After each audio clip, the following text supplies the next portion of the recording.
The Story of Civilization, Part 2, The Life of Greece, being a history of Greek civilization from the beginnings, and of civilization in the Near East from the death of Alexander to the Roman conquest, with an introduction on the prehistoric culture of Crete by Will Durant. Chapter 28, The Climax of Greek Science, Section 1, Euclid and Apollonius. The 5th century saw the zenith of Greek literature, the 4th, the flowering of philosophy, the 3rd, the culmination of science. The kings proved more tolerant and helpful to research than the democracies. Alexander sent to the Greek cities of the Asiatic coast camel loads of Babylonian astronomical tablets, most of which were soon translated into Greek. The Ptolemies built the Museum for Advanced Studies and gathered the science as well as the literature of the Mediterranean cultures into the great library. Apollonius dedicated his conics to Attalus I, and under the protection of Hieron II, Archimedes drew his circles and reckoned the sand.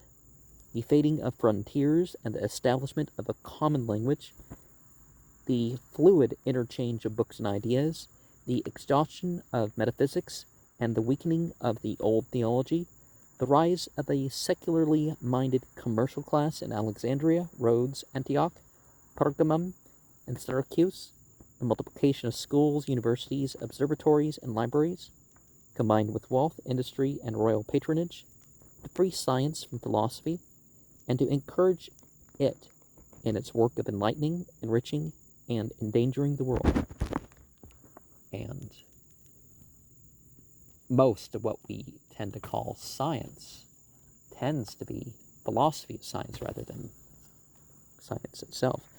About the opening of the 3rd century, perhaps long before it, the tools of the Greek mathematician were sharpened by the development of a simpler notation.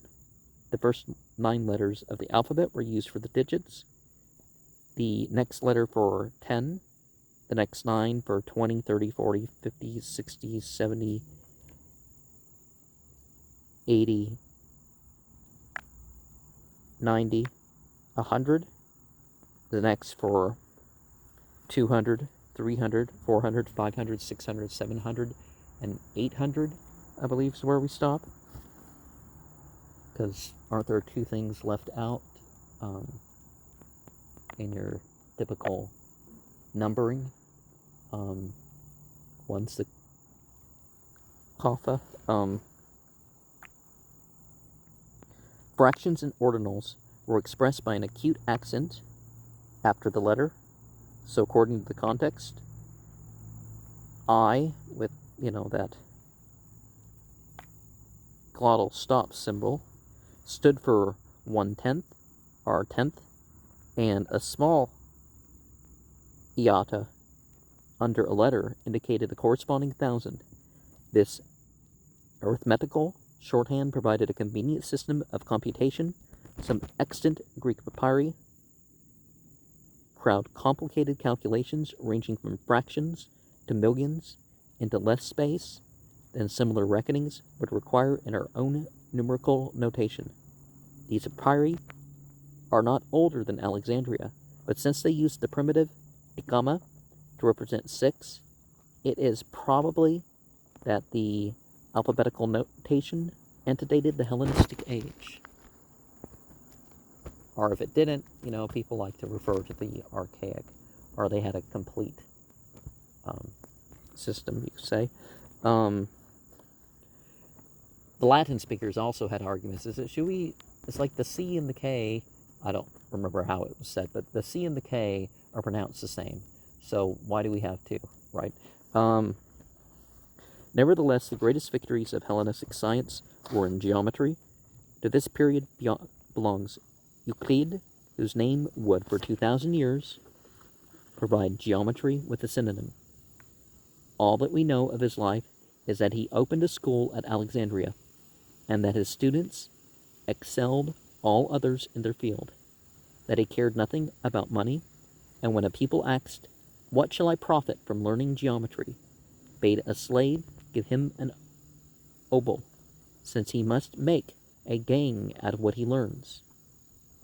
that he was a man of great modesty and kindliness, and that when, about 300 BCE, he wrote his famous Elements, it never occurred to him to credit the various propositions to their discoverers, because he made no pretense at doing more than to bring together in logical order the geometrical knowledge of the Greeks. Books 1 and 2 summarize the geometrical work of Pythagoras. Book 3, Hippocrates of Chios. Book 5, Eudoxus. Books 4, 6, 11, and 12, the latter Pythagorean and Athenian geometricians. Books 7 to 10 deal with higher mathematics. He began without preface, our apology, with simple definitions, then postulates, our necessary assumptions, then common notions, or axioms. Following Plato's injunctions, he confined himself to such figures and proofs as needed no other instruments than ruler and compasses. He adopted and perfected a method of progressive exposition and demonstration already familiar to his predecessors.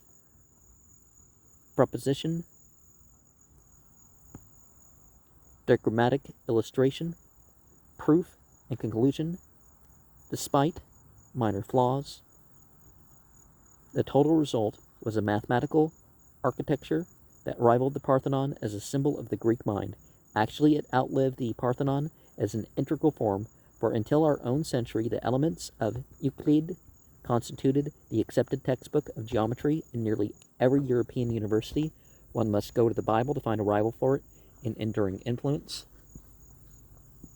And even then, less known, the Quran was actually a greater influence in both those things combined in terms of some stuff, right?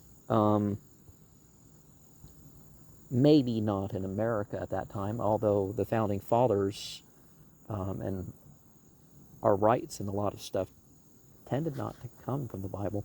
A lost work of Euclid, the Conics, summarizes studies of Menachmus, Aristaeus, and others on the geometry of the cone. Apollonius of Perga, after years of study in Euclid's school, took this treatise as a starting point of his own conics, and explored in 8 books and 387 propositions the properties of the curves generated by the intersection of a cone by a plane.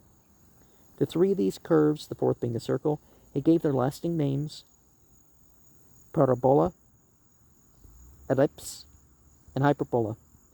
His discoveries made possible the theory of projectiles and substantially advocated mechanics, navigation, and astronomy. His exposition was laborious and verbose, but his method was completely scientific. His work was as definitive as Euclid's, and its 7 extant books are to this day the most original classic in the literature of geometry.